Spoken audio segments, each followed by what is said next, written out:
Hi friends, మనం ఈరోజు రేపలు రావడం జరిగింది పెద్దమ్మాళ్ళ అబ్బాయి అన్న ఇంటికి. అయితే చక్కెరకెళ్ళి అరటికాయలు పెట్టడం అనేది జరిగింది.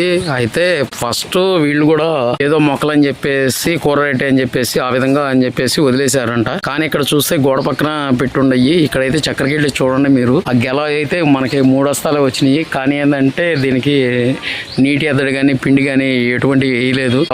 ప్యూర్ గా మన ఇంట్లో పండే కూరగాయలు వాటిని బట్టే వీళ్ళు ఈ ఉల్లిపాయ పొట్టు అట్లాంటివి వేసి మనకి పండించడం అనేది జరుగుతుంది. అయితే ఇక్కడ చూడండి మీరు, చక్కెరకెళ్ళి అరటికాయలు ఎంత అందంగానో ఆహ్లాదకరంగానూ ఉన్నాయి. దీనికి కూడా వచ్చిందండి. ఇక్కడ కూడా ఇంకో గెల ఉంది. అయితే ఇది చూస్తానికి మనకి ఏంటంటే 2 బస్తాలే వేసింది. కానీ దీని మీద చాలా నీట్ గా ఉంది. ఇందాక చూపించిన దానికన్నా ఇప్పుడుది అయితే కాస్త లావు సైజులుగా ఉన్నాయి. కానీ 2 బస్తాలే వేసింది. చూడండి.